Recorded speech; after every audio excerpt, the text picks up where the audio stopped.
Herkese merhaba dostlar. Ben Çağrı. Yine oyunculara yol gösterdiğim bir inceleme ve uzun kullanım videosuyla sizinle beraberim. Yaklaşık bir yıldır aktif olarak kullandığım Excalibur G870 model oyuncu laptopu hakkında tarafsız ve kullanıcı deneyimlerimi sizlere aktaracağım. Videoya geçmeden önce şunları belirtmek istiyorum. Siz de ona göre bir değerlendirmeye alırsınız diye düşünüyorum. Bu laptopu bir yıldır çeşitli yüksek seviye oyunlarda oldukça zorladım ve kendisini bu süreçte yormaya çalıştım. Red Dead Redemption 2 olsun, Forza 5 olsun, Battlefield 5, Battlefield 2042 gibi daha saymakla bitmez onlarca oyunla bu bilgisayarı kullandım. Tabii ki bunların yanında tasarım işleri ve video düzenleme programlarıyla da epey vakit geçirme fırsatım oldu. Anlayacağınız bilgisayarı her alanda denedim ve hakkında oldukça fikir ve bilgi sahibi oldum bu süreçte. Ayrıca şöyle bir şey de var. Bu laptop kasası 4000 serisi kartlarla hala satılmaya devam edildiğinden böyle bir inceleme videosu çekmemin almak isteyecek arkadaşlara oldukça yardımcı olacağını düşündüm ve bu videoyla şu an görmüş olduğunuz gibi karşınızdayım. Videoya geçmeden önce bu kanalda oyun incelemeleri ve oyuncular için ekipman incelemeleri çekiyorum. Emeğe karşılık videoyu beğenip kanala abone olursan sevinirim.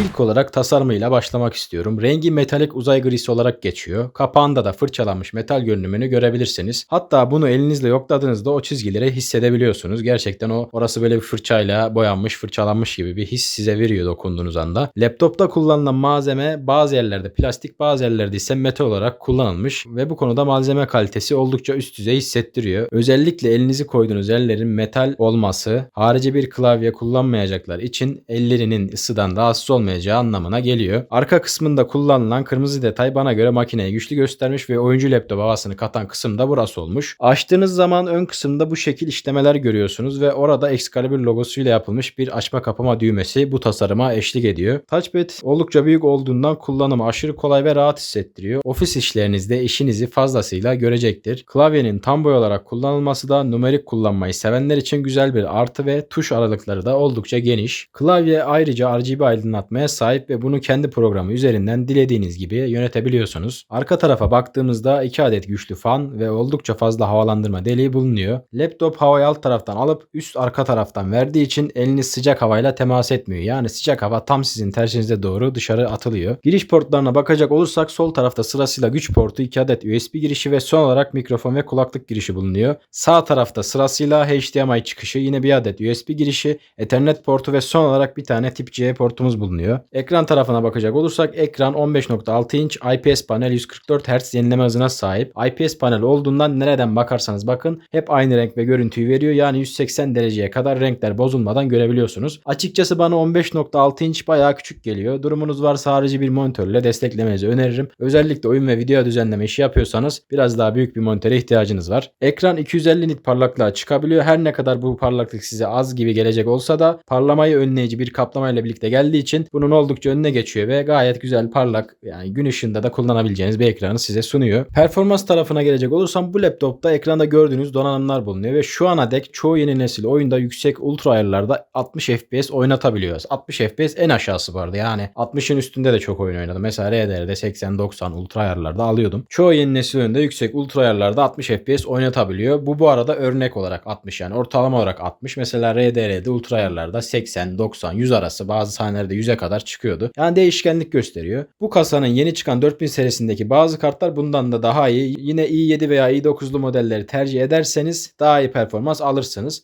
RTX teknolojisi kullanıldığından video edit, 3 boyutlu modelleme gibi ağır işlerde oldukça iyi bir performans sergiliyor. Özellikle kendim için diyorum, eski bilgisayarımdan buna geçtiğimde resmen gençleştiğimi hissetmiştim yani. Çünkü o çok eski bir bilgisayardı ve RTX bir laptopa geçtikten sonra video edit hızı olsun, oyunlardaki FPS artışları olsun bayağı bir hoşuma gitti ve gerçekten gençleştim. Laptopun ses özelliklerine gelecek olursam cihazın hoparlörlerinden genel olarak memnunum. Zaten Dolby Atmos desteği de var. Tatmin edici bir ses çıkışı sağlıyor. Ancak bas konusunda oldukça zayıf. Yani video izlemek için ideal, tiz ve vokal ağırlıklı bir ses deneyimi sunuyor. Oyun oynayanlar zaten çoğunlukla kulaklıkla oynayacaktır. O yüzden pek bir problem yaşamazsınız bu konuda. Excalibur bilgisayarların bir de Control Center denen bir yazılımı var. Buna biraz değinmek istiyorum. Burada güç ayarlarını yüksek performans, oyun modu veya ofis modu seçenekler arasında geçiş yapabiliyorsunuz. Burada önerim çok yüksek FPS veya performans istemediğiniz anlarda bilgisayarı yani laptopunuzu yüksek performansa almayın. Çünkü gerçekten laptopunuzu bu aşırı bir şekilde yoruyor. Zaten yüksek performansa aldığınızda fan sesine bir kulak verin. Oldukça hızlı dönmeye başlıyor fanlar. Yani bu yüksek performans modu şöyle anlıyorum. Tamam, biraz daha FPS'leriniz falan yükseltiyor. Hani mesela Counter, Valorant gibi böyle rekabetçi oyunlar oynuyorsanız açın. Açmayın demiyorum ama sürekli bunda çalışması. Mesela bir video izlerken yüksek performans almayın. İşte ofis modunda falan çalışsın. Hani bunları sürekli değiştirin ki boşuna donanımlarınız yorulup eskimesin. Bunu demeye çalışıyorum.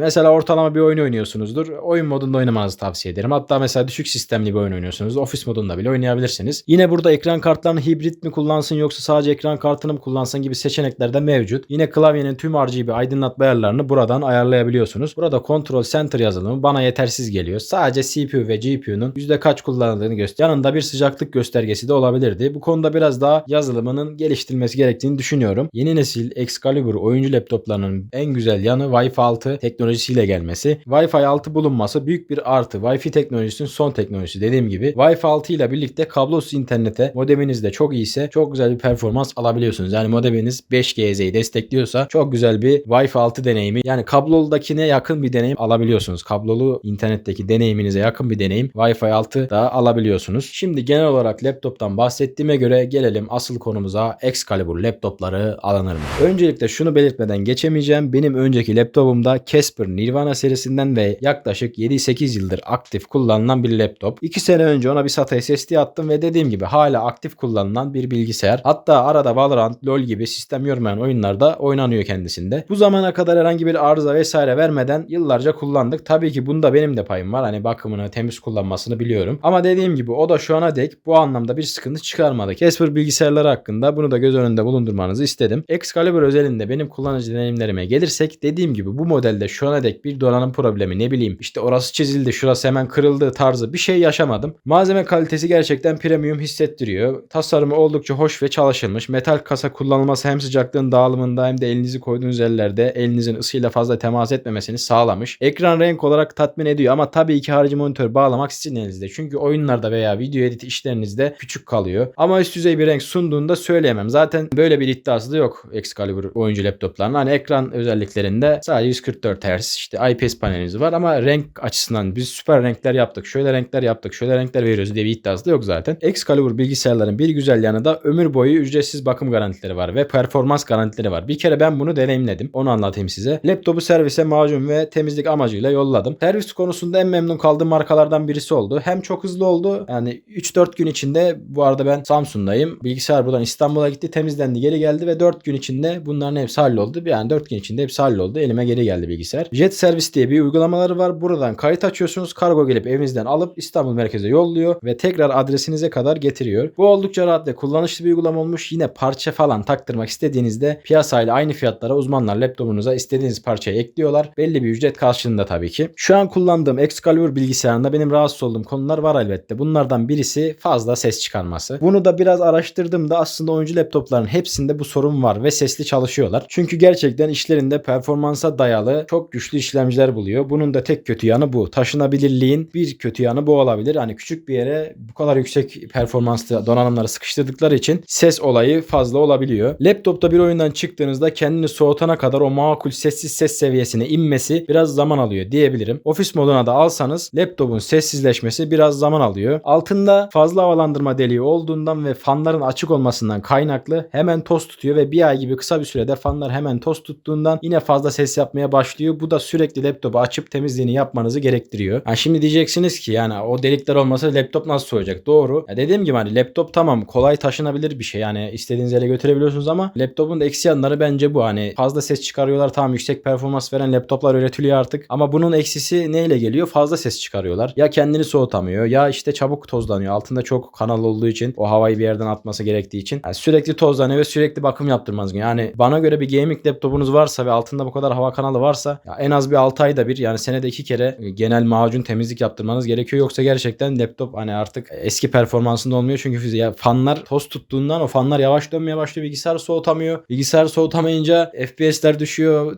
Tam işlemci istediği gibi çalışamıyor falan. O yüzden bakımlarını aksatmayın bilgisayarınızı. Zaten Excalibur veya başka bir marka bilgisayarınız varsa yine teknik servislerden yardım alabilirsiniz. Excalibur'unuz varsa zaten ücretsiz servisi yollayabilirsiniz. Evet dostlar, bir oyun testi de yükleyelim dedim. Şu an gördüğünüz gibi 80 90 FPS aralarında gidiyor. Bazen 90'lara çıkıyor, 95'lere, 94'lere. Böyle çevrenin hareketliliğinden dolayı değişen bir FPS değeri var. Sıcaklıklar da böyle. Gördüğünüz üzere 96 şu an bu arada altında herhangi bir soğutucu vesaire bir şey açık değil. İşlemci şu an 97'de. CPU'da 75 derece civarlarında. Grafikler ultra ayarlarda ve DLSS desteği, RTX her şey açık, yani her şey full artı full grafiklerde şu an. Ve bilgisayar şu an oyun modunda, yani ultra performans modunda değil. Ben şu an aslında o sesi size, yani söylediğim sesi size göstermek için bu videoyu çekiyorum ayrıca. Şu an mesela oyun modunda bilgisayarın sesi bu şekilde ve altında herhangi bir soğutucu desteği yok. Şu an tamamen kendi soğutmasında. İşlemci gördüğünüz gibi 96 derecelerde. Bu arada bilgisayar bayağıdır bakıma gitmiyor, yani bir 6-7 ayı geçmiştir, belki de 8 ay falan oldu. Yani bir bakıma gitmesi gerekiyor. O yüzden sıcaklıklar biraz arttı. Yani şu an hem fanları tozlu hem de macunu eskimiş olabilir. O yüzden sıcaklıklar biraz daha böyle yüzler, hatta bazen 99'lara çıkıyor. Tabii oyun da biraz ağır bir oyun ama bu derecelere çıkıyor. Şimdi dilerseniz oyunu şöyle alt tab yapıp yüksek performans almak istiyorum. Aradaki ses farkını görün. Bu arada bir susayım. Fanın nasıl ses çıkardığını alın. Şu an gördüğünüz gibi oyun modunda %100 CPU kullanıyor. GPU'nun da %80'ini kullanıyor. Oyunun fanların sesi şu an şu şekilde.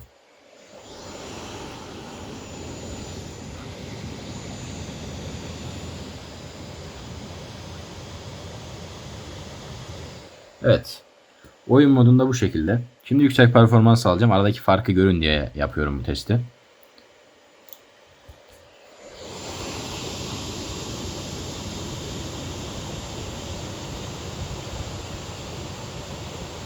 Umarım kamera sesi almıştır. Aradaki farkı anlamışsınızdır. Yani şu an ben mesela hemen fark anladım. Zaten burada da gösteriyor. Gördüğünüz gibi gürültüsü bayağı azalıyor. Soğutması daha iyi oluyor. İşte GPU performansı, CPU performansı artıyor ama gürültüden ödün veriyor ve gürültüyü fazla vermeyecek. Burada gördüğünüz gibi gürültü biraz daha az. Gördüğünüz gibi şu anda yine sesi azaldı.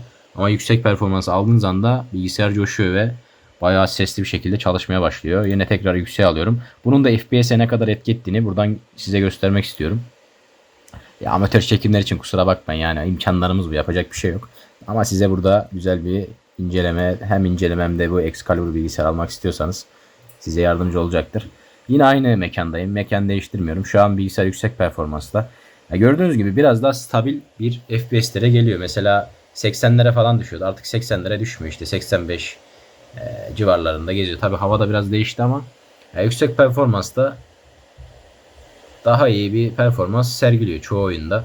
Yaşadığım bir diğer sıkıntı şu oldu. Yaz aylarında çok sıcak zamanlarda ağır oyunlar oynuyordum. O dönemde işte RDR2, Forza 5, Hitman 3 gibi oyunları ultra ayarlarda oynuyordum. Bu arada bunda sıcak havanın da mutlaka etkisi vardır. Laptop kendini soğutamamaya başladı. Sıcaklıklara bir baktım, işte ölçtüm, bazı uygulamalar var. Laptopun işte sıcaklığını, GPU'nun, CPU'nun sıcaklığını görebiliyorsunuz. Sıcaklıklara bir baktım 95-100'lere falan çıkmış. Ama hava çok sıcak, yani yanıyor ortalık. Ben de dedim, bir korktum, ulan dedim yaktık mı makineyi diye. İşte feci FPS droplar girdi falan, orada frekansını düşürdü. Kendini soğutamadığı için işlemci. Frekansını kısıp performansını düşürdü, anlayacağınız yani. Ben bunu daha sonra güçlü bir laptop soğutucu alarak çözdüm ve bu sıkıntıyı bir daha yaşamadım. Şu an ekranda gördüğünüz işlemci modeli de biraz fazla ısınıyormuş yaptığım araştırmalara göre. 90-97 arası gidip gelen bir işlemciymiş aslında. Diyeceğim o ki bu konuda maalesef biraz yetersiz bir soğutmaya sahip gibi duruyor. Tabii ben de bayağı bir zorladım ama yine de olmaması gerekiyor böyle şeylerin. Hava sirkülasyonu veya fanların yetersizliği güçlü oyunlarda, yaz aylarında böyle bir problem yaşattı bana. Bu da aklınızda bulunsun. Sadece bu problemden dolayı almaktan vazgeçilir mi? Karar elbette sizin yine. Ben sadece doğruları aktarıyorum. Bu arada bu sıcaklık değerlerinden dolayı yani endişelenecek arkadaşlar olabilir. Ya bu kadar sıcaklık mı olur? Hani 90'lara çıkıyor. Bakın işte şu an görüyorsunuz. 96'larda falan işte işlemcinin derecesi. Hani bu kadar fazla değil mi diyor olabilirsiniz. Hem bilgisayar biraz dediğim gibi bakımı gecikti. Onun da etkisi var ama zaten işlemcinin, yani çoğu işlemci zaten 100 dereceye, hatta bazı işlemciler 105 dereceye kadar çalışabilir. Yani yüksek ısılara kadar bu işlemciler çalışabiliyor. O yüzden bu konuda içiniz rahat olsun. Zaten işlemci bir ne diyeyim, bir tehlike gördüğü anda zaten kendini kapatır ve kendini korumaya alır yani. Bu yüzden bu konuda bir endişeniz olmasın. Hani işlemci bu derecelere çıktı ya, ne olacak falan demeyin. Yani şu an 95 aslında bir gaming laptop için ideal. Aha bakın bir anda 100'e falan fırlıyor. Ya tabii bu programın da ne kadar stabil ölçtüğü, bir 100'e çıkıyor, bir 93'e iniyor. Ne kadar stabil ölçtüğü bilmiyorum, ne kadar doğru ölçüyor. Ama çok kullanılan programlardan biri olduğu için ben de bununla ölçüyorum. Şu an gördüğünüz gibi oyun ultra ayarlarda, oyun modunda bilgisayar, yani yüksek performans modunda da değil. O yüzden böyle bir FPS alıyor bu donanımlarda. Siz tabi 4000 serisi ekran kartlarını alırsanız onlarla daha iyi performans alırsınız. Bu bilgisayar alalı yaklaşık bir seneye geçti, yani 1,5 seneye doğru gidiyor. Bu sıcaklık konusunda da buna değinmek istedim. Zaten şu an zaten bilgisayarı alırken de hani işlemcinin çıkabildiği maksimum sıcakları internet sitesinden de bakabilirsiniz. Şu an ben ekrana da koymuşumdur.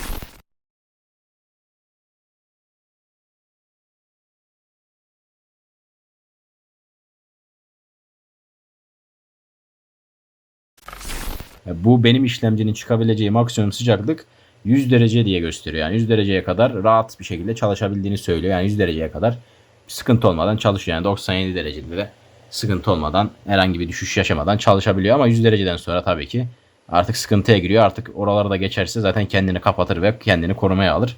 Bu konuda laptoplarda yani ısılar biraz yüksek oluyor. O konuda içiniz rahat olsun diye bu kısmı da eklemek istedim. Çünkü bazen ben de İlk aldığımda bu durumları pek bilmiyordum. Hani ya bu çok yüksek değil mi falan diyordum bu ısılar için. Ama dediğim gibi laptoplarda, gaming laptoplarda çok iyi bir soğutması, böyle sıvı soğutması, ne bileyim çok iyi bir dizayn yoksa bilgisayarın, bu derecelere alışın. Hani 90 dereceleri görecektir. 85-90 işte 100 derecelere doğru gaming laptoplar gidecektir. Çünkü alanları küçük ve soğutmaları çoğunun yetersiz. O yüzden bu derecelere alışın diyorum. Ama diğer ithal markalara göre Casper bilgisayarlar ülkemizde toplandığı için bir tık daha uygun olabiliyor. Ona göre kararı kendiniz verebilirsiniz. Ben genel olarak memnunum. Genele baktığımda benden 100 üzerinden 85-90 puan alır. Evet dostlar, Excalibur oyuncu laptopunu bir seneden fazladır kullanıyorum. Ben de size burada tarafsız olarak kullanıcı deneyimlerimi aktardım. Atladığım veya unuttuğum yerler olursa veya aklınıza takılan sorular olursa yorumlarda yazmayı unutmayın. Yorumlara tek tek cevap veriyorum. Bir sıkıntınız, bir sorunuz olursa yorumlarda buluşalım. Videoyu beğendiyseniz beğenmeyi ve kanala abone olmayı unutmayın. Yeni incelemelerde görüşmek üzere. Kendinize iyi bakın. Hoşça kalın.